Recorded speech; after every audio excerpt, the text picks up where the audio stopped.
Hello wonderful person, this is Philip, and in this video I want to briefly talk about rebirth and the concept of an eternal soul in Buddhism. Now, you may have heard that the Buddha's teaching was based on rebirth or includes the teaching of rebirth, and I agree with that. It's pretty clear from his very first discourse and from his teachings on interdependent origination that he taught about rebirth, and that rebirth was an integral part of how he explained what is going on. But at the same time, you may have heard that Buddhists don't believe in the existence of a soul, of an eternal true self that somehow goes from one body to the next. Now you may ask, what is this about? If you believe that there is rebirth, then there must be something that is reborn, something that jumps out of the first body and goes into the second body, takes possession of it, your true self, your soul, whatever you want to call it. And I am here to tell you that I think this is simply an incorrect conclusion. I don't think those are the only two options. And I think the teaching of Buddhism is actually an option that is neither the non-existence of rebirth nor the existence of a soul or an eternal self. I believe that what the Buddha taught was that yes, there is rebirth, but there is nothing eternal or permanent anywhere in you or linked to you or part of you that sort of goes into the next body. In other words, there is no soul. There is no true self that is eternal and unchanging and just has some experiences as different individuals. Well, how is this possible? Let me give you an example that I thought of that is not a perfect example, but that you might want to consider, because in certain ways, just seeing that rebirth may be possible even without the existence of an eternal true self or a soul is as simple as observing a chain of dominoes. When you set up a few dominoes, one after another, and you push the first domino, at the end of its fall, it'll make contact with the second domino, and that'll cause it to start falling. And at the end of its fall, it'll push the next domino, and that will start falling. So what you're observing on a macro scale, if you're sort of zooming out and looking at the whole thing, you're seeing sort of a wave moving through the different dominoes, and they all keep going through this process of starting their fall, and then at the end of their fall hitting the next domino, and that starts the process over. You have domino after domino that goes through a very similar experience, not exactly the same experience, but pretty much the same experience.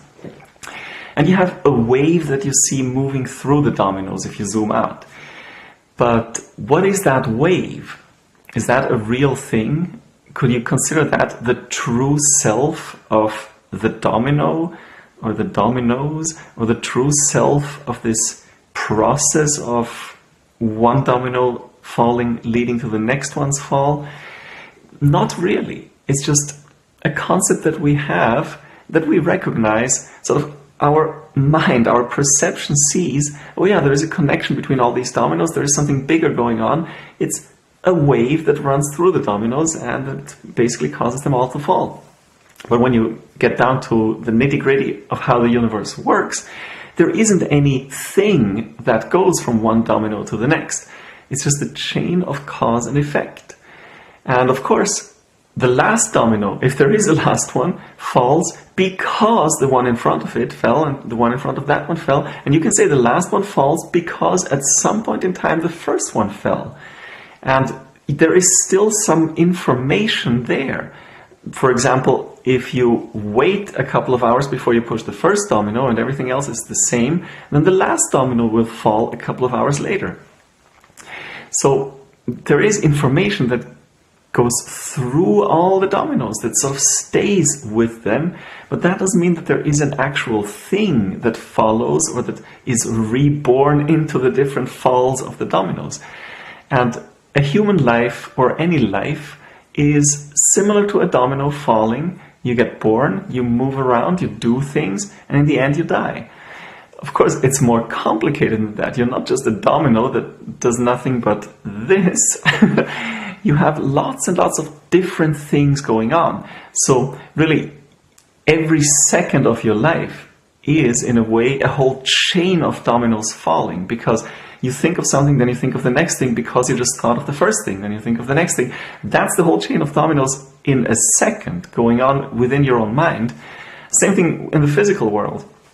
You might push a domino and have this whole thing, have a million dominoes fall down as a result of having pushed the first one, if that's what you choose to do in your life, and it's still not going to be the only thing you do in your life. So a human life is more complicated than a series of dominoes falling, but you can understand one human life and the next one in a similar way.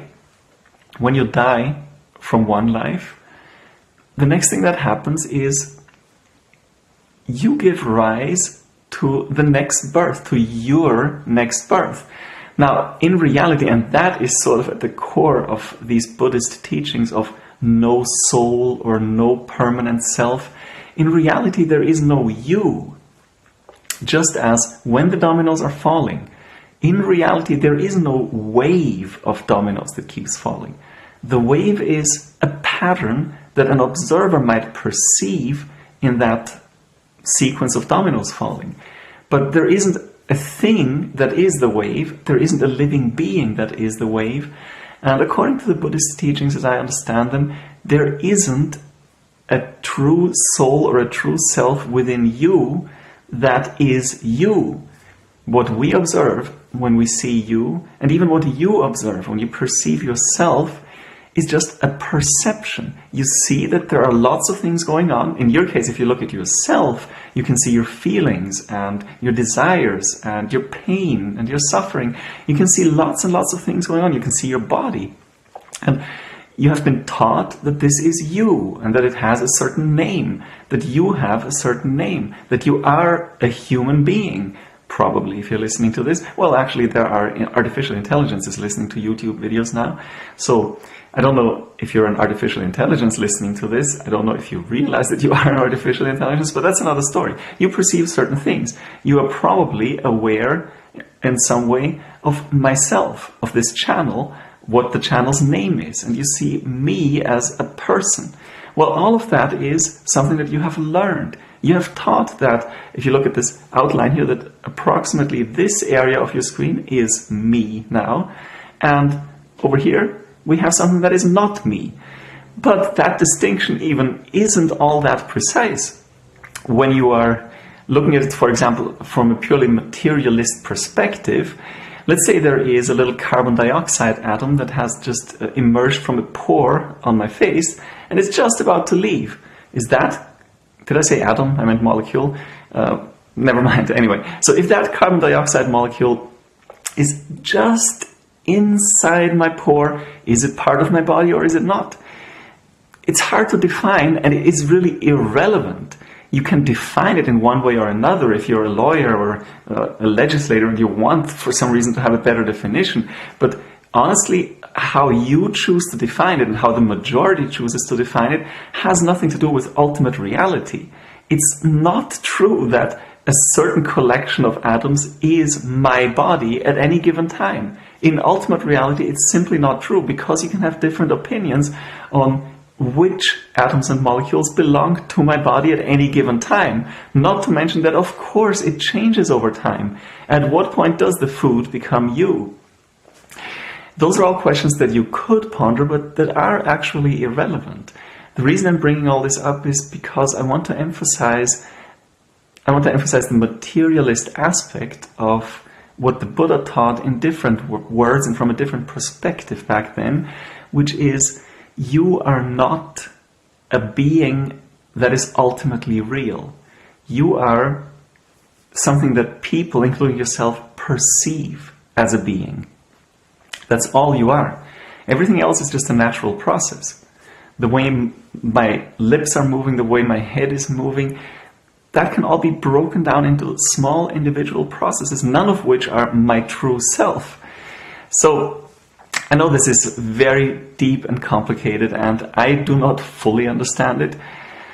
Nobody fully understands it until you're fully enlightened.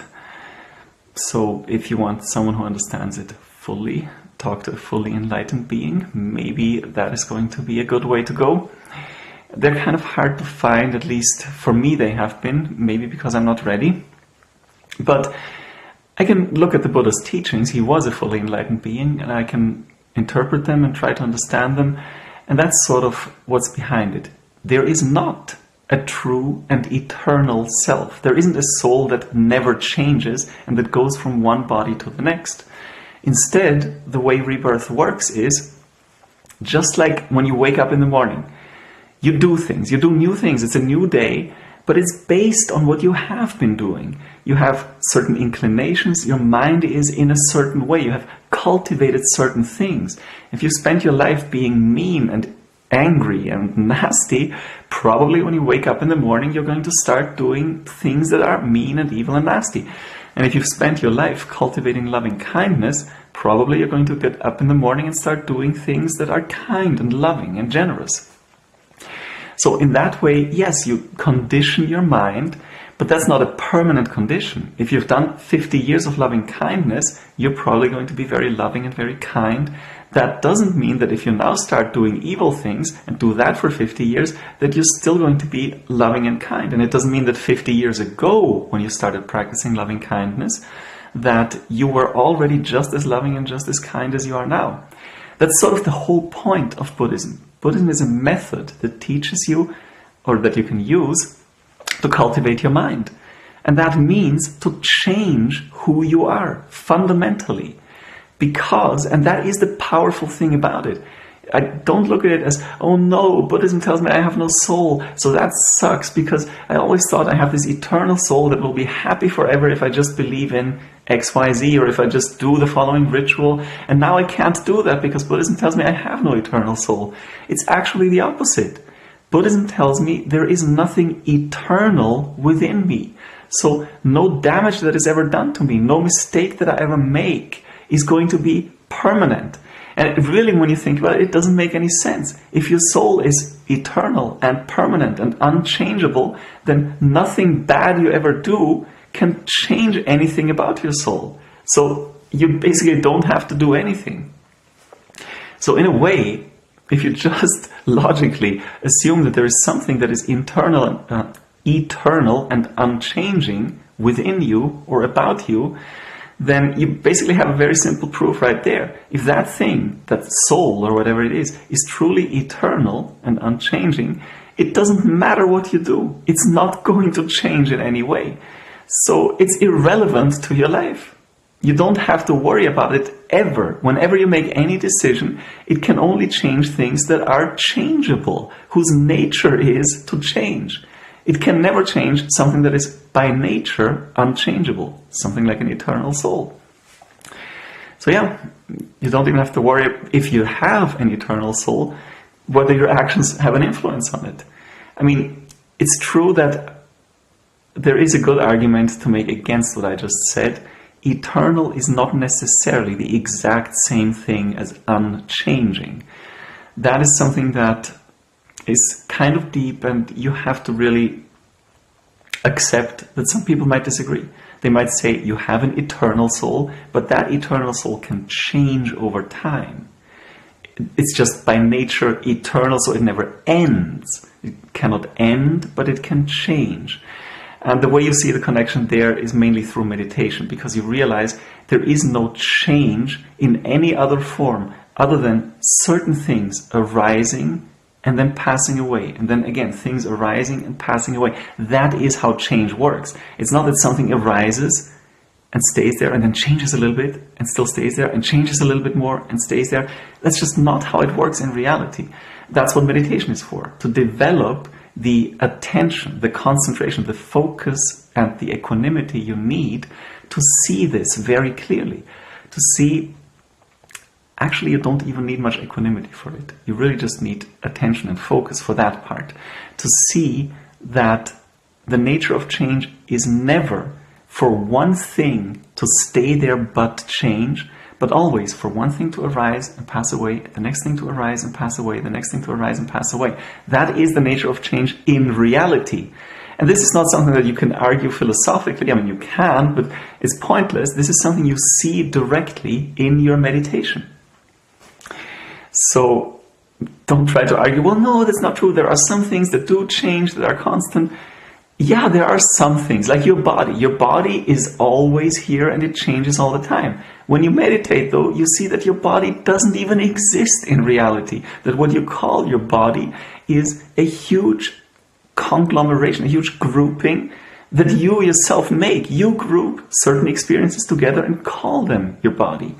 And that is something that I don't want to argue, because that's not what the Buddha did. This is something you see and everyone sees directly in meditation. So that's, I was going to say that's how it all ties together, but of course this is just, right now it's already a 15-minute video. So yeah, it's not necessarily a short video, but it is a very short video of how some of the things tie together. And I just want to, basically the only thing I really wanted to do in this video is make you aware of one simple logical fallacy that you should not fall into, one little trap that you should not fall into when you think about rebirth and an eternal soul. It's simply not true that if someone believes that rebirth happens, then that person has to believe in something eternal within a being or a person. It is simply not true.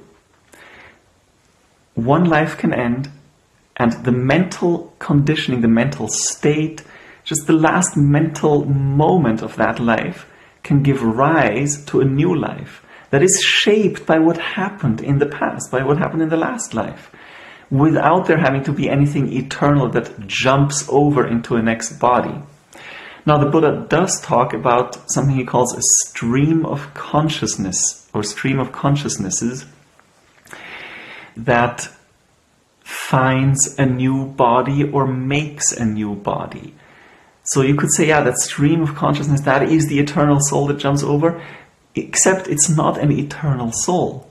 It's just as a physicist would talk about a stream of momentum of the little dominoes that sort of moves through the dominoes. That doesn't mean that this stream of momentum is a real, or much less an eternal thing.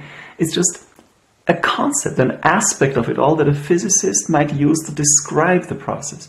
And in the same way, the stream of consciousness that you are right now experiencing as your own consciousness or consciousnesses, your life basically, everything that you're aware of in your life, you're aware of one thing after another. That stream of consciousness simply continues after the death of this body. And then it simply goes on as another body, or as another being, to be more precise. Who is to say that every being has a body? That's a whole nother point of unnecessary dispute here. Because all I'm trying to say here is, after the death of this particular body, the stream of consciousness can go on as something else. And I'm not saying this needs to be another human body, and neither did the Buddha. But as long as there is still this whole process of arranging karma, as long as there is still volition left, and I'm mentioning a whole set of terms now, I'm not going to mention them all, I'll give you more on this in a few seconds. So as long as there's still the wanting for experience left, it's going to continue. The experience is going to continue even after the death of this body. That is what the Buddha taught. And a few terms that I just mentioned, this arranging of karma, what I meant by that is the Pali word bhava, sometimes translated as becoming. I also mentioned volition. By that I meant sankhara. If you're interested in these details, which this video is not supposed to be about, there is something called paticca samuppada or nidana, in English usually called something like dependent origination or interdependent origination or causation. And you can read about that in the discourses of the Buddha. It's a whole nother big, huge topic. If I went through the great discourse on causation, I think it's Digha Nikaya 15, the Mahanidana Sutta, I would be sitting here for probably, well, for most certainly several hours. It's not something that you cannot ever possibly read through or cannot ever possibly understand, but it's not something that you can analyze in a 20-minute video. So This was just supposed to be about rebirth and how it is possible to have a belief in rebirth or to accept rebirth as a reality without requiring anything eternal or any kind of soul within you that jumps from one body to the next. I hope this was somewhat clear and gave you some valuable information. I do not expect you or want you to believe what I said just because I said it. My hope is that you understand what I said, that you understand what the Buddhist teaching is about, in my opinion, and in the opinion of several Buddhists. So this is not some crazy wacko opinion that one Buddhist has. A lot of Buddhists have this opinion, that that's what the Buddhist teachings on rebirth mean, or that's how they should be interpreted. And just be aware of the fact that you do not have to believe in something kind of big and almost intimidating as a philosophical concept, an eternal soul, in order to believe in rebirth. You can allow rebirth without allowing something big like an eternal soul. Well, so much for that. Thank you for listening. Have a good day.